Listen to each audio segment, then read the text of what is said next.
Hello everyone, welcome back to my channel. जैसे कि आप लोगों को पता है कि मैं अपने चैनल में साइकोलॉजी फॉर DSSB एग्ज़ाम्स के लिए चैप्टर्स कवर अप कर रही हूँ। Here I am with my 7th and new chapter.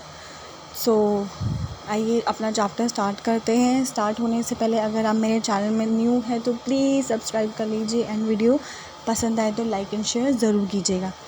आइए चैप्टर हमारा आज स्टार्ट करते हैं। जो हमारा 7th चैप्टर है that is transfer of learning. इस चैप्टर से ही आपको पता चल रहा होगा कि ट्रांसफ़र ऑफ लर्निंग का मीनिंग क्या होता है। लर्निंग जिसका हम ट्रांसफ़र कर सके वन सिचुएशन टू अनदर। तो सबसे पहले ट्रांसफ़र ऑफ लर्निंग की हम एक बार ये डेफिनेशन पढ़ लेते हैं, उसके बाद हम इसको समझते हैं। द कैपेसिटी टू यूज़ और apply acquired knowledge and skills to new situation is known as transfer of learning. यानी कि ऐसी कैपेसिटी जिसमें हम अपनी नॉलेज को और अपनी स्किल्स को अप्लाई कर सके न्यू सिचुएशन से वन सिचुएशन से अनदर या न्यू सिचुएशन में, उसको हम बोलते हैं ट्रांसफ़र ऑफ लर्निंग। यानी कि हमने जो एक्वायर किया है, हमें जो नॉलेज पता है, उस नॉलेज को हम किसी और सिचुएशन में भी अप्लाई कर सकें। यहाँ पर मैंने जैसे लिखा भी है कि one situation to another situation, हमारी जो नॉलेज है ये अनदर एक न्यू सिचुएशन में हमने अप्लाई किया अपनी नॉलेज को। अब हम फॉर एग्ज़ाम्पल देख लेते हैं कि मान लीजिए हमने बच्चों को सिखाया है एडिशन एंड सब्ट्रैक्शन। तो वो एडिशन एंड सब्ट्रैक्शन तो उसने क्लासरूम में सीखा, बट जब वो बाहर अपने एनवायरनमेंट में जा रहा है, किसी शॉप में जा रहा है, तो वहाँ जाकर उसने वो चीज़ अप्लाई करी।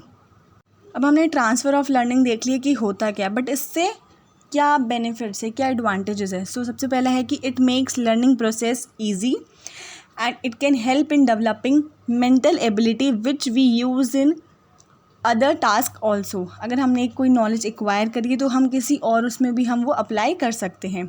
और इट कैन बी हेल्पफुल भी हो सकती है, हिंडरिंग भी हो सकती है। अगर हेल्पफुल होगी तो ऑब्वियसली ये पॉजिटिव होगी, अगर हिंडर करेगी मतलब किसी और सिचुएशन में हमें वो करेगी, बाधा डालेगी, तो नेगेटिव होगी। तो यहाँ पर एरिस्ट हिलगार्ड ने एक डेफिनेशन भी दी है। In learning transfer one action has an effect on another.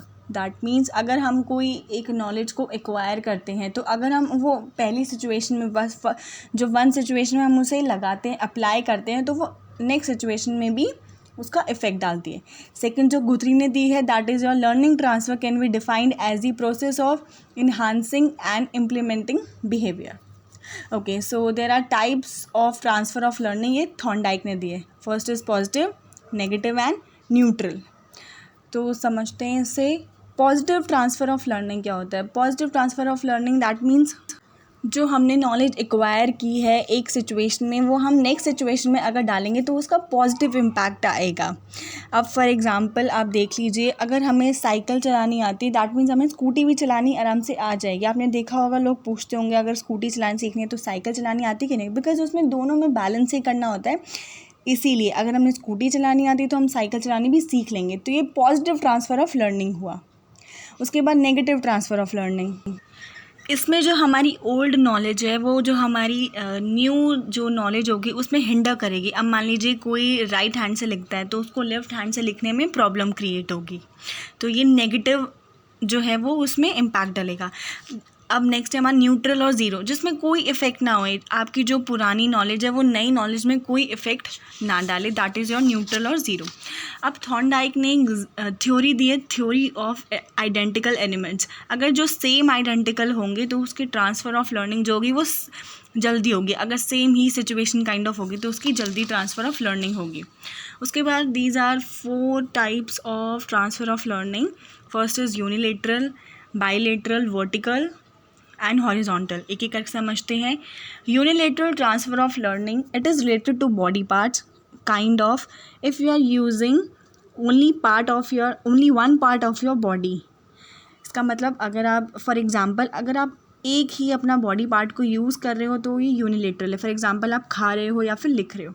उसके बाद बाईलेटरल आपको जैसे कि नाम से ही पता चल रहा होगा, दो। तो ये मोटर स्किल से होता है। आप एक हैंड से दूसरे हैंड पे उस स्किल्स पे काम कर रहे हो, उसको बोलते हैं हम बाईलेटरल। उसके बाद आता है वर्टिकल ट्रांसफ़र।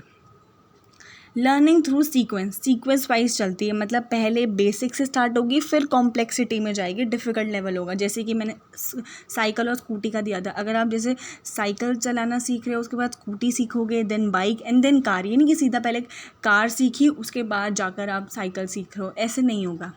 उसके बाद आता है हमारा हॉरिजॉन्टल, ये होती है सेम लेवल मल्टीपल टास्क, मतलब कि सेम लेवल के ही होते हैं, सेम सिचुएशन काइंड ऑफ होती है, लेकिन एक ही उसमें मल्टीपल टास्क होते हैं। Knowledge of anything in an situation also use in some another situation, कोई एक सिचुएशन में आपने वो नॉलेज यूज़ करी तो अनदर सिचुएशन में भी आप वो यूज़ कर सकते हैं। अब मान लीजिए आप ज्योग्राफी पढ़ रहे हैं, तो अगर आप मैप या डायरेक्शन वगैरह देखेंगे अपने मोबाइल वगैरह पे, तो आपको वो हेल्प करेगा जो आपने ज्योग्राफी में सीखा है।